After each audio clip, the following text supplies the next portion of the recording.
Hey guys, LevelCap here, and today in gaming there's a new game-breaking exploit in Warzone, surprise, a special port of Goldeneye leaked, Microsoft's Zenimax acquisition is still up in the air, and much more. Just yesterday, we reported about some new severe exploits that have been found in Call of Duty Warzone. Players discovered a ghillie suit skin that renders your character model completely invisible beyond specific ranges. Earlier last week, players also found a way to exploit ammo crates to perform the notorious stim glitch without abusing any bugs.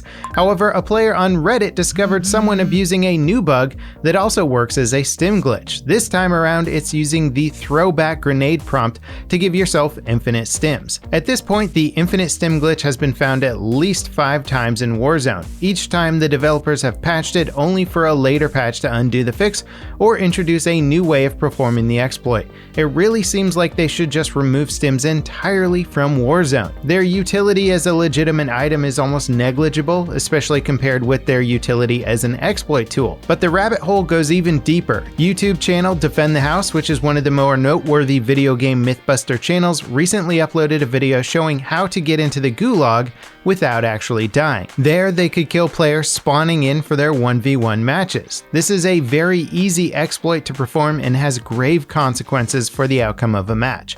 While these exploits have been public knowledge for a few days, the developers have been radio silent about them. Now, with the live service model for this game, the devs intend to keep the game updated and getting new content for years to come. If they can't sort out things like stim glitch, the Gulag exploit, cheaters, or balance issues, what hope do players have that this game will actually be polished in the future? Rainbow Six Siege was in a similar place just a few years ago. Back then, the developers put a hold on new content and spent an entire season just focused on fixing the game.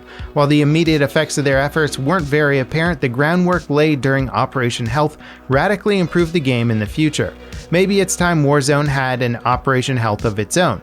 I could certainly see the devs taking a couple of months and dedicating their time to fixing stims, improving weapon balance, and patching various bugs players have discovered recently. Even if that means putting a pause on new content, I think players would probably forgive them in the long run. Streamer Grassloo, if that's how you say his name, was sent a copy of the port's ROM by a leaker using a dummy email address.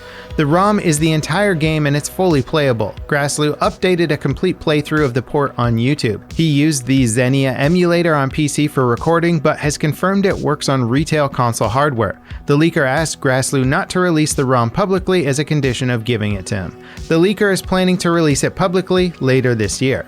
What's remarkable about the leak is how complete the port actually is. Aside from a handful of missing textures and audio imbalances, it's Goldeneye from start to finish. It's also a pretty dramatic overhaul of the original game's graphics. Skyboxes, environments, characters, weapon models, and more have all been given a facelift. The ROM includes the ability to toggle between the original graphics and the 360 version, which shows a massive leap in detail for the main character models. Goldeneye was one of the key games that kickstarted both FPS and multiplayer games on consoles. Today, various fan projects have attempted to preserve the game for modern players. The most notable is Goldeneye Source, that uses Valve's Source engine to recreate the original game's multiplayer. You can actually load it up and play matches right now. As for the game's campaign, there's currently a project called Spies Don't Die, attempting to recreate Goldeneye's campaign on PC. It was initially called Goldeneye 25, but got served a cease and desist, forcing a rework of the game and title change. Microsoft's acquisition of Zenimax is still up in the air. The $7.5 billion deal is waiting on approval by the European Commissioner. Their decision could determine the outcome of the deal and is expected on March 5th. They can either approve it or open an investigation to address potential concerns. It's unclear exactly what those concerns would actually be, though. Really, it seems like the sheer price of the acquisition is just drawing scrutiny. It's one of, if not the single largest acquisition in gaming history. It's a move that could have sweeping consequences for the game's biggest franchise like Doom, Wolfenstein, Elder Scrolls, and Fallout. And by sweeping consequences, I mean what platforms the games could end up on. Microsoft played coy with the question of multi-platform launches, so it's anyone's guess if the next Fallout or Elder Scrolls game will be an Xbox and PC exclusive. Speaking of Xbox, Microsoft are saying they'll have their next-gen supply issues sorted out after June. That's on par with what most other hardware manufacturers like Nvidia, AMD, and Sony have been saying about their latest products. Apex Legends Season 8 kicks off tomorrow, and we have our first look at some of the changes being made. Floor loot is getting some pretty big adjustments. The anvil receiver, which ups the damage for the single fire on the R301 and flatline at the expense of double ammo consumption, is back. It replaces the double tap hop up. This should help some of the more common weapons compete directly with the new 30-30 lever action rifle being added in Season 8. Gold barrel stabilizers have also been removed to make room for gold magazines. The season update goes live tomorrow at 10 a.m. Pacific Standard Time.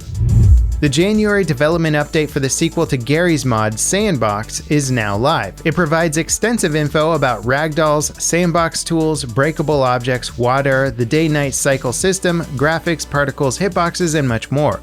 All the new screenshots and videos look impressive. Gary's mod was, and still is, one of the most popular sandbox games around. It's responsible for everything from the rise of machinima to bespoke games like Trouble in Terrorist Town. The sequel is shaping up to be a streamlined, optimized, and modern version of everything Gmod offers. That should mean it'll be an even more accessible and powerful tool. It seems safe to say that when Sandbox launches, it's going to kickstart a whole new wave of Sandbox-based content.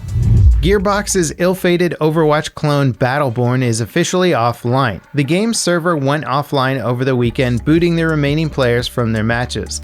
The game's last update was in October 2017. The update put the game on life support. In 2019, the developers disabled the game's real money currency system.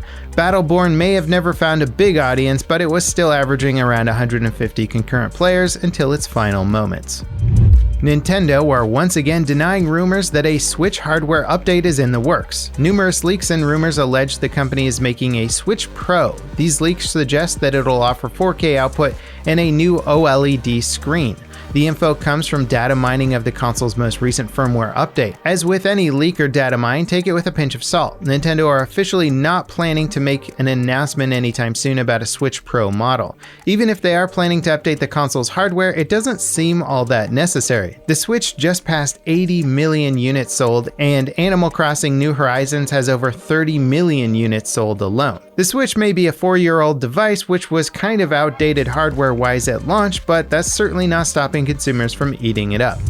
Before we get to our final story today, just a quick reminder that if you want breaking news updates in 60 seconds or less, subscribe to LevelCap Shorts channel. We post the day's top headlines there first, so check it out if you want the news in a bite-sized format. The highly anticipated Fallout New Vegas mod, The Frontier, crashed and burned in a matter of days. Aside from bugs and poor reviews of the mod's voice acting and writing, there were some serious issues with its content. One of the developers included a lot of anthropomorphic minors that many players were disturbed by due to the adult circumstances you encounter them in. Allegations of pedophilia and concerns about other questionable content in the mod prompted the developers to remove the mod from distribution. They've since cut all the suspect content and removed other elements at the request of contributors that no longer wish to be associated with it. The developers expect to re-release the mod in the future, though its reputation will likely precede it. The mod took 7 years to make. No one catching the content in question before launch raises a huge red flag about the mod's development and the people who put it all together.